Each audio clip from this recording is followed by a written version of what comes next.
தனியாக தமிழ் நடந்து போயிட்டுருக்காங்க. அப்போ சேது வந்து 2 பேர் கூட பேசிகிட்டு இருக்காங்க. அந்த 2 பேர் வந்து போகிறது உன்னோட பொண்டாட்டி மாதிரி இருக்குது அப்படின்னு சொல்கிறாங்க. ஆமாண்ணே அப்படின்னு சொல்கிறாரு. ஆமாம் நீங்கள் 2 பேரும் டைவர்ஸ் வாங்கலை அப்படின்னு சொல்கிறாங்க. என்ன சொல்கிறீங்க அப்படின்னா, டைவர்ஸ்லாம் வாங்கலை, நீங்கள்லாம் சேர்ந்துருவீங்கன்னு ஊரில் பேசிகிட்டு இருக்காங்க. நாங்கள் 2 பேரும் சேர்ந்து வாழ்வோம், சேர்ந்து வாழலன்னு விடுங்க. அது எப்படி ஊருக்காரங்களுக்கு தெரியும்? அதெல்லாம் எல்லாரும் ஊருக்காரங்க அப்படி தான் பேசிகிட்டு இருக்காங்கன்னு சொல்கிறாங்க. சேதுக்கும் தமிழ் மேலே வந்து முன்னாடி மாதிரி கிடையாது, கொஞ்சம் பாசம் வந்துருச்சு.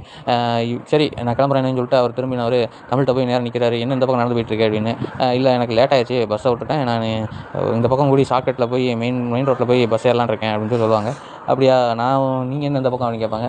நான் வந்து ஒரு விசேஷ வீடு, நான் போனால் தான் அந்த விசேஷமே நடக்கும், அதனால் நான் போயிட்டு போய் செஞ்சுட்டு வரணும், வேணா நீ வா உன்னை கூட்டு போகிறேன் அப்படிங்கிறாரு.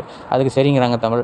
அப்போ சொல்கிறாங்க, வீட்டில் வாஷிங் மிஷின் ஃப்ரிட்ஜெலாம் வாங்கி போட்டிருக்கேன்ல, அதுக்கு எப்படி வாடகை, அதே மாதிரி தான் இதுக்கும் வாடகை 300 காசு கொடுன்னு சொல்கிறாங்க. இப்போ என்ன 300 அப்படிங்க, பெட்ரோல் போட வேண்டாமா அப்படிங்கிறாங்க. பஸ்ஸில் 30 தான் அப்படிங்கிறாங்க.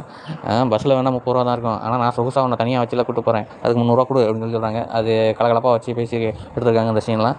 நீங்கள் இந்த சீரியல் எப்படி பண்ண நல்லா இருக்குன்னு சொல்லி நீங்கள் கமெண்ட் பாக்ஸில் கமெண்ட் பண்ணுங்கள். தேங்க்யூ.